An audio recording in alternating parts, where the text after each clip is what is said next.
Olá, eu sou a Lenora e você está no canal Diários Esquecidos. Hoje eu vou contar para vocês uma creepypasta antiga que eu também retirei do Reddit. O autor se identifica apenas como JC. Antes de continuar, gostaria de pedir para vocês já deixarem um like, pois isso me ajuda muito a divulgar o meu trabalho. Também queria aproveitar para fazer uma pergunta. Por que vocês acham que nos esquecemos de tantos detalhes da nossa infância? Enquanto vocês pensam, eu vou contar uma história. Bem, vamos lá? Fitas sobre minha amnésia. Meus pais sempre me contaram histórias sobre situações da minha infância que por algum motivo eu nunca me lembrava. Uma das favoritas era sobre como eu costumava ter um amigo imaginário chamado Bill, que supostamente vivia dentro das paredes com sua cobra de estimação chamada Axel. De onde diabos eu inventaria essas coisas? Bom, eu não fazia ideia, mas aparentemente eu passava muito tempo com Bill e Axel, pois meus pais sempre falavam sobre isso quando eu ia visitá-los. Era dezembro de 2009 e eu decidi que sairia em uma pequena viagem na semana do Natal. Trabalhando em Manhattan, na área de negócios, conquistei muito dinheiro e subi para a classe média alta nos últimos anos. Nunca mais tinha tido férias, andava cansado e estressado demais, então decidi fazer uma pausa em tudo isso para passar um tempinho na casa onde cresci, na Pensilvânia. Meus pais já estavam reclamando de saudades, então senti que aquela era a hora. Lá pelo dia 22, cheguei à casa deles, que imediatamente me levaram para o meu antigo quarto. No momento em que entrei ali, um arrepio percorreu o meu corpo. Não que fosse por um sentimento estranho, sobrenatural ou desagradável, mas um arrepio pela simples nostalgia, o que era estranho considerando que eu não tinha lembranças do meu quarto. Eu mal recordava de qualquer coisa dos meus anos de infância. Apenas me lembro da minha adolescência, na época em que fui mandado para viver com a minha tia por causa do meu transtorno bipolar. Era possível que meus pais não me aguentassem mais e minhas crises quase destruíram a nossa família. Porém, agora que já tenho tudo sob controle, não há mais com que se preocupar. O nome dessa tia era Janice. Tia Janice estava chegando para jantar na casa dos meus pais, então eu iria revê-la depois de quase 4 anos. Não vou mentir, eu me senti um pouco emotivo pensando sobre como não voltava mais em casa com a mesma frequência desde que consegui um emprego em Manhattan, mas a minha vida pessoal estava indo bem, apesar da minha não tão interessante vida amorosa. No momento, eu estava me encontrando com uma garota chamada Amanda, mas já não nos víamos há algumas semanas devido à sua viagem para o funeral de um tio na Califórnia. Foi servido o jantar. Era um assado, feito especialmente pela minha mãe. Aquela era outra pequena coisa de que de alguma forma me lembrava vagamente a minha infância. A minha mãe cozinhando e dando o verdadeiro significado para o ditado, assim como mamãe costumava fazer. Seus pratos eram deliciosos. Desejei que Amanda pudesse cozinhar assim um dia. Tia Janice chegou e foi aquela alegria. Ela era como minha mãe, sempre sorridente com seus pequenos e carinhosos olhos azuis, agora cercados de pequenas rugas. No jantar, ela me contou algumas histórias hilárias sobre a minha infância e outros eventos na casa, muitos momentos festivos e outras reuniões familiares. Infelizmente, não pude me lembrar de nada desses eventos, mas era divertido ficar ouvindo. Depois do jantar, tia Janice teve que ir embora, então eu a beijei na bochecha e ela se foi. Ela realmente ainda preservava sua boa aparência, apesar de já estar ali com seus 70 anos. Eu sorri ao observá-la partindo, pois me lembrei dos meus agradáveis momentos da adolescência enquanto morava na casa dela, cheia de plantas, em Pittsburgh. Agora, ela morava perto dos meus pais, desde que o marido dela, meu tio George, havia morrido há alguns anos. Lá pelas 11 da noite, meus pais foram dormir e me falaram que eu poderia ficar acordado pela casa até quando quisesse, desde que não fizesse muito barulho. Eles sabiam que eu costumava dormir muito tarde, mas não conseguiriam me acompanhar. Fizeram questão de que eu ficasse no meu antigo quarto, o que eu achei um pouco estranho, mas não levei a sério no momento. Decidi ficar ali e assistir um pouco de televisão até ficar cansado. Então eu fiz isso, passando por praticamente todos os canais até me dar conta de que não havia nada de interessante na TV. Acabei desligando-a e ficando apenas a observar o teto do velho cômodo onde tantas noites dormi. Resolvi que iria explorá-lo para ver se me recordava de alguma coisa. Abri o meu armário e encontrei os típicos objetos que se encontraria no armário de um garoto. Bonecos, legos, quadrinhos, enfim. Mas o que me chamou a atenção mesmo foi um trecho do meu guarda-roupa que parecia ter um fundo falso. Era como se eu já conhecesse aquele lugar. Removi uma pequena tábua que havia ali e encontrei uma caixa marrom obscurecida por uma pilha de roupas infantis. Afastei algumas roupas, peguei a caixa enferrujada e abri. Para minha surpresa, haviam ali 6 fitas cassete, todas marcadas com números feitos de giz de cera com a letra infantil de uma criança pequena. No fundo da caixa, encontrei um pedaço de papel dobrado, retirado de um caderno. Peguei o papel e desdobrei-o para encontrar escrito, também com giz de cera, a seguinte frase: As aventuras de Bill e Axel. Reconheci o nome do meu amigo imaginário e a sua cobra de estimação.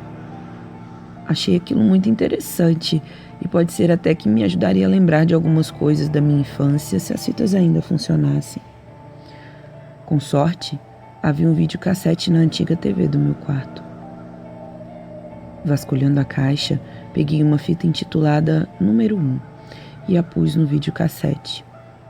O aparelho cuspiu a fita algumas vezes, mas na 3ª ou 4ª vez ela finalmente entrou e começou a transmitir.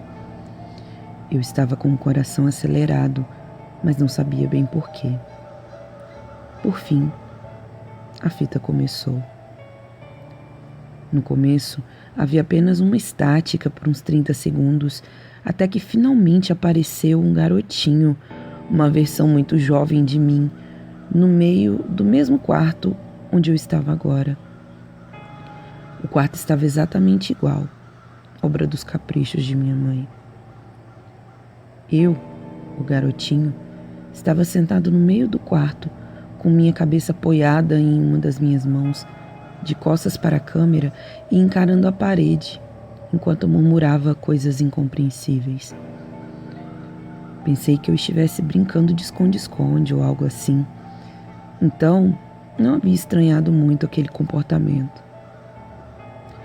Depois de uns 2 minutos, comecei a me preocupar, já que a versão pequena de mim havia começado a murmurar mais alto, porém, de maneira ainda incompreensível. Era quase um idioma desconhecido. O som foi cortado completamente. A imagem começou a tremer. As cores se distorceram e eu pude ouvir um fraco sussurro vindo do vídeo. Aumentei um pouco o volume para poder distinguir melhor o que estava sendo sussurrado, mas, de repente, um chiado de fazer os ouvidos tremerem saiu do vídeo e uma forte estática tomou conta da tela. Com um salto, corri para o videocassete e ejetei a fita, mas é claro que ela já havia sido destruída. Achei uma pena. Vasculhei a caixa mais uma vez para pegar uma segunda fita. e a encontrei convenientemente bem no topo da pilha de fitas, com número 2 escrito de giz de cera vermelho.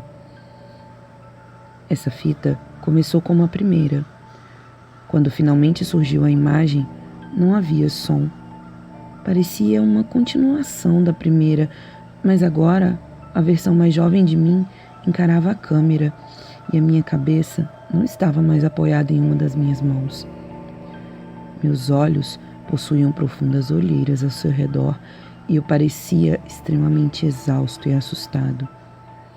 Os sussurros surgiram outra vez, porém, mais alto e mais claro que antes. Pude ouvir, para o meu horror, um nome ser dito no meio dos sussurros. Patrick. Aquele era o meu nome. A fita foi rapidamente ejetada do videocassete sozinha, largando para trás um bolo de fitas magnéticas emboladas. Mais uma gravação perdida para sempre. Não vou negar que naquele momento eu já estava quase molhando as calças de pavor. Eu já sentia, àquela altura, que a casa possuía algo de anormal. Tive a sensação de que aquelas paredes literalmente podiam falar e que eu havia bloqueado as minhas lembranças da infância por alguma razão. Isso também teria sido a causa da minha desordem bipolar na adolescência? Um sentimento de pânico tomou conta do meu corpo. Me senti sufocado, com a nítida impressão de que estava sendo vigiado. Sem nem sequer pensar direito, peguei a caixa de fitas e corri para o meu carro. Nem mesmo me despedi dos meus pais, que estavam dormindo. Queria dirigir para longe daquele lugar. Eu estava cansado, mas tinha que sair daquela casa, sem nem saber o porquê. Quando me dei conta, percebi que tinha ido para a casa de tia Janice, que, como disse, agora era bem perto da casa dos meus pais. Bati na porta com uma certa sofreguidão e quando ela atendeu, ainda sonolenta, não parecia muito assustada. Na verdade, ela estava até meio sorridente, como sempre. Era como se estivesse me esperando. Bom, sem me explicar demais, pedi a ela para entrar e contei tudo o que tinha acontecido, mostrando-lhe a caixa de fitas. Seu rosto sorridente logo se tornou pálido, parecendo quase assustado e nervoso, assim que pôs os olhos naquele objeto. Ela me pediu que sentasse e relaxasse, e só então percebi que eu estava em pé, andando em círculos e gesticulando muito. Ela se sentou ao meu lado, segurando a minha mão, e me contou a verdade por trás de tudo. Aquelas fitas eram parte da recomendação que um psiquiatra havia feito aos meus pais. Ele pediu para que me dessem uma câmera para que eu gravasse aquilo que sentisse vontade, pois faria parte do meu processo de cura. Cura para quê? Eu perguntei à minha tia. Depois de respirar fundo, ela me disse: estou velha para continuar mentindo para você. Esse era um teste psiquiátrico para avaliar as suas atitudes depois de uma suposta...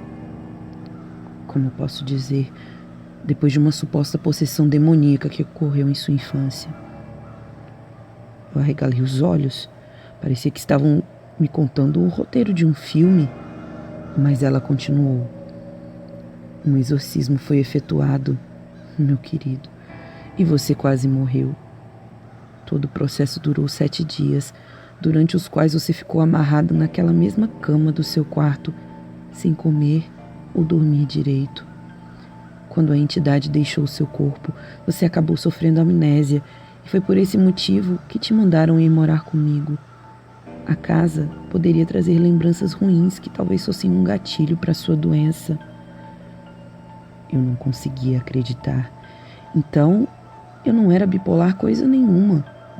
Absolutamente incrédulo, me levantei e saí pela porta, sem sequer me despedir de tia Janice. Ela foi para a porta enquanto me viu ligar o carro e sair dirigindo. Voltei para Manhattan naquela mesma noite. No outono seguinte, me casei com Amanda. Não convidei ninguém e nem contei para nenhum membro da minha família sobre o casamento. Não me entendam mal, eu não os odeio, apenas tenho medo de que, se vê-los de novo, algo desperte dentro de mim e eu me lembre de coisas que jamais deveriam ter sido lembradas. Não vejo os meus pais ou a tia Janice desde aquela noite de dezembro de 2009. O que eu acho mais engraçado nisso tudo é que meus pais também não entraram mais em contato comigo. É como se eles estivessem escondendo algo de mim. Entre as minhas fracas memórias, sei que tanto mamãe quanto tia Janice são conhecidas por suas habilidades com ervas e pequenas simpatias. Será que elas foram o motivo pelo qual eu passei por aquele evento traumático na minha infância? Tenho tido sonhos com pequenos fragmentos de memória em que vejo minha mãe numa espécie de ritual com velas e sangue. Eu sou criança e estou de frente para ela, deitado dentro de um pentagrama. Meu pai observa tudo de longe, mas nada faz. Enquanto tia Janice ajuda a segurar meus braços e pernas, eu tento me levantar, mas não consigo. Sempre que minha mãe, em sonho, pinga algo em meu rosto, eu acordo assustado. Não sei se isso é sonho ou se é memória. Apenas acho que isso é doentio demais. Ainda tenho o restante das fitas comigo, mas continuo muito assustado para assisti-las.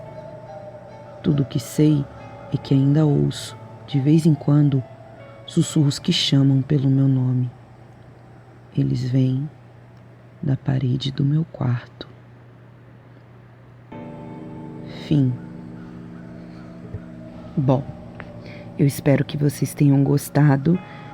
Eu não encontrei a continuação dessa história, eu não sei se é uma continuação, mas eu vou procurar. E se eu encontrar, eu traduzo e coloco aqui também. É isso. Eu gostaria de pedir novamente, se você não deixou o like no começo, deixe agora.